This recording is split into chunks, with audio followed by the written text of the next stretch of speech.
যাদৱ যদুনন্দন মাধৱ মধুসূদন চলি থাকিল। তাৰ মাজতো আকৌ সেইখিনি চিন্তা, আজি কাক লগ কৰিব লাগিব, কাক কি দিব লাগিব, কাৰ পৰা পইচা আনিব লাগিব, কাক পইচা দিব লাগিব, বজাৰ কেতিয়া কৰিব লাগিব, জী জোঁৱাইৰ ওচৰলৈ কেতিয়া যাব লাগিব, নাতিটোৰ কাৰণে পইচা পঠিয়াব লাগিব, হেন তেন তেন তেন। সেইখিনি সময়ত আটাইগাল পৰিকল্পনা আহি আপোনাক তাতে ধৰি থাকিব। তেতিয়া এইটো অহৰ্নিশ হয়, অজপা হৈ যায়।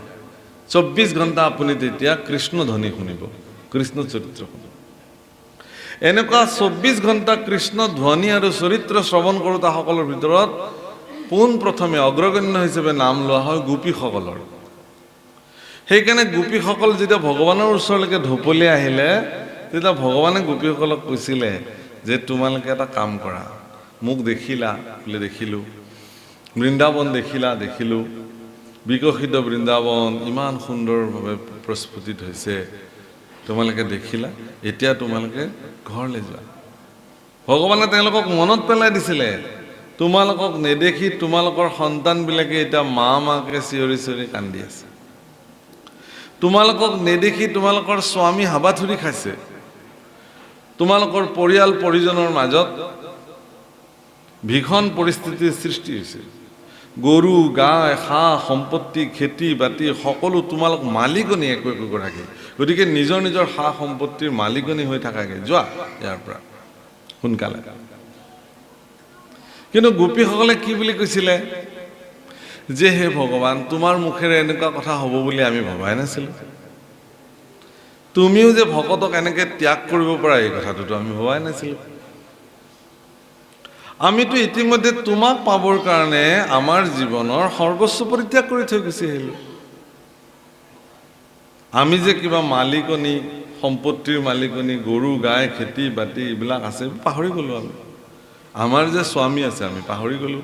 আমাৰ যে সন্তান সন্ততি আছে আমি পাহৰি দিছোঁ। আমাক কেৱল তোমাক লাগে, তোমাৰ দুখানি চৰণত সমৰ্পিত হ'বলৈ লাগে। এইটোৱেই মনুষ্য জীৱনৰ সাৰ্থক।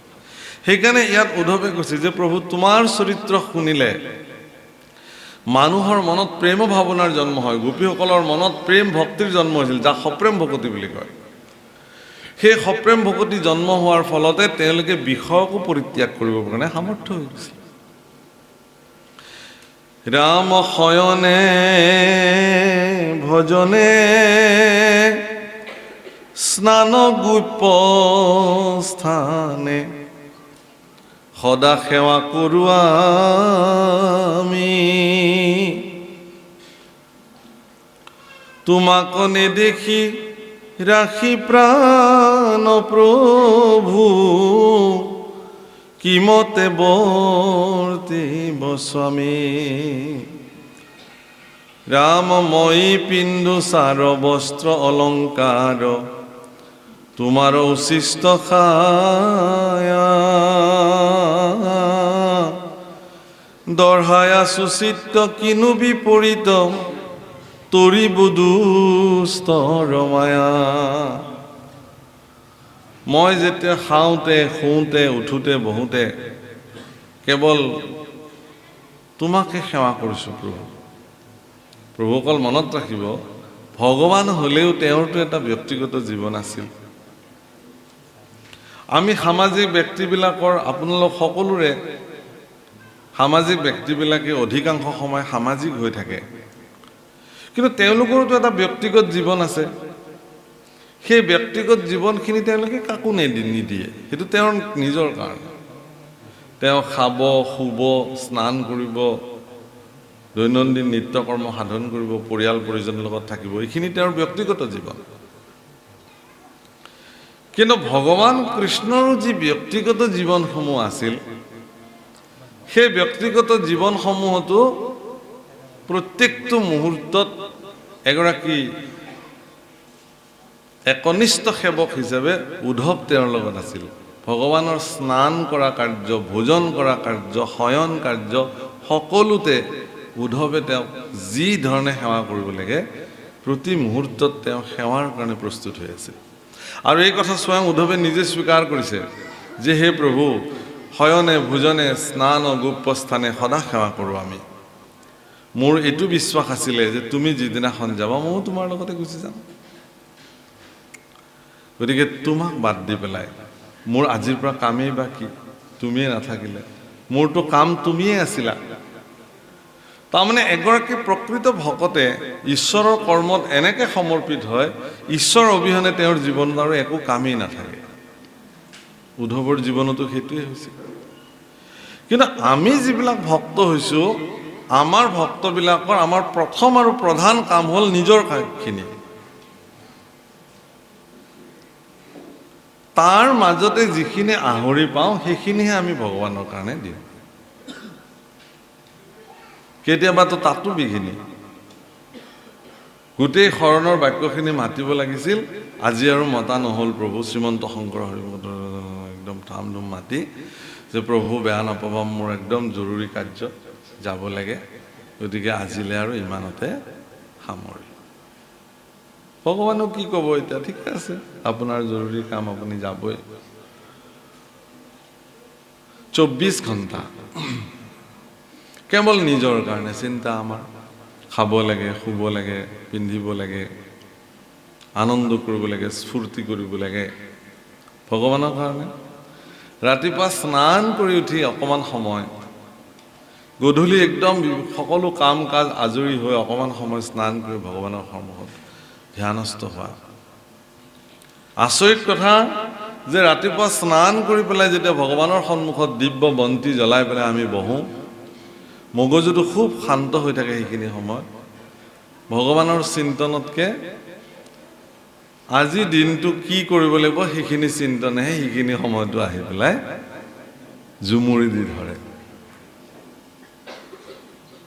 যাদৱ যদুনন্দন মাধৱ মধুসূদন চলি থাকিল তাৰ মাজতো আকৌ সেইখিনি চিন্তা আজি কাক লগ কৰিব লাগিব কাক কি দিব লাগিব কাৰ পৰা পইচা আনিব লাগিব কাক পইচা দিব লাগিব বজাৰ কেতিয়া কৰিব লাগিব যি জোঁৱাইৰ ওচৰলৈ কেতিয়া যাব লাগিব নাতিটোৰ কাৰণে পইচা পঠিয়াব লাগিব হেন তেন তেন তেন সেইখিনি সময়ত আটাইগাল পৰিকল্পনা আহি আপোনাক তাতে ধৰি থাকিব সেইকাৰণে দক্ষিণ ভাৰতত এজন সন্ত পুৰুষ আছিলে একনাথ বাবা বুলি স্বামী একনাথ জি মহাৰাজ তো এজন ব্যৱসায়ীয়ে ৰাতিপুৱা যেতিয়া ধূপ জ্বলাইছে বন্তি জ্বলাইছে আৰতি কৰিছে তেতিয়া তেওঁৰ মগজুত আজি ব্যৱসায়ত কি কৰিব লাগিব কিমান টকা দিব লাগিব ইত্যাদিবোৰ সব চিন্তা সেইখিনি সময়ত তেওঁৰ মগজুত আহি ধৰে তেওঁ চিন্তা কৰিলে যে মইতো 24 ঘণ্টা কেৱল মোৰ বেপাৰখনক লৈ চিন্তা কৰি থাকোঁ এই ৰাতিপুৱা গাটো ধুই অকণমান ভগৱানক ভজনা কৰোঁ এইখিনি সময়তো মোৰ এইবোৰ চিন্তা আহে এই চিন্তাৰ পৰা মই কেনেকৈ মুক্ত হ'ব পাৰোঁ অকণমান সময় হে ভগৱান মোক উপায় দিয়া যাতে মই অকণমান সময় বেলেগ একো চিন্তা নকৰাকৈ মই কেৱল খুব শুদ্ধ শান্ত চিত্তেৰে অকণমান সময় 24 ঘণ্টা মোৰ দৈনন্দিন জীৱনৰ 24 মিনিট যদি মই 24 মিনিট নোৱাৰোঁ 24 ছেকেণ্ড যদি মই তোমাক ভাবিব পাৰিলোঁ বেলেগ একো নাভাবে কোনোবাই দাবী কৰিব পাৰে যে মই পাৰোঁ কিন্তু সেইটো কাৰ্যহে পৰিচয় দিব সেইটো নিজে জানিব বেলেগে নাজানে তেওঁ চিন্তা কৰিলে যে একনাথ বাবাই কেনেকৈ দিন ৰাত ধ্যানস্থ হৈ থাকিব পাৰে তেওঁ গুচি গ'ল তেওঁৰ ওচৰলৈ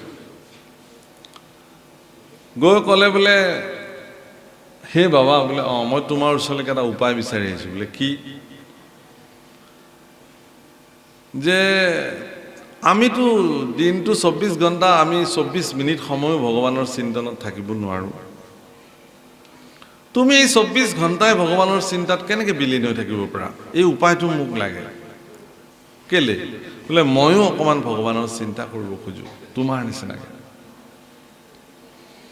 একনাথ বাবা অকণমান সময় ধ্যানস্থ হ'ল হৈ কিনে ক'লে যে হে বৎস তুমি আৰু এইবিলাক কৰিব নালাগে কিহৰ কাৰণে যে তুমি মাত্ৰ জীয়াবাই মাত্ৰ 30টা দিন পৃথিৱীত এই 30 দিন জীয়াই থাকি তুমি গোটেই জীৱন কৃষ্ণ চিন্তা ঈশ্বৰ চিন্তা নকৰাকৈ কটালা আৰু এই 30টা দিননো চিন্তা কৰি কি কৰিবা নালাগে যোৱা যেনেকৈ কটাইছিলা তেনেকৈ কটোৱাগে আৰু তুমি যেহেতু মাত্ৰ 30টা দিনৰ আলহী গতিকে এই 30টা দিনত তুমি ঠিকছে খাই লৈ মৌজ মস্তি কৰি যি মন তাকে কৰাগে আৰু যাবাই যেহেতু আৰু পৃথিৱী এৰি এই ভোগ ভোগতি ক'ত পাবা আৰু বা কি জন্ম হয় তোমাৰ ক'বতো নোৱাৰি পোক পৰুৱা গছ বিৰি তৰু তৃণ কি হয় ঠিকতো নাই যোৱা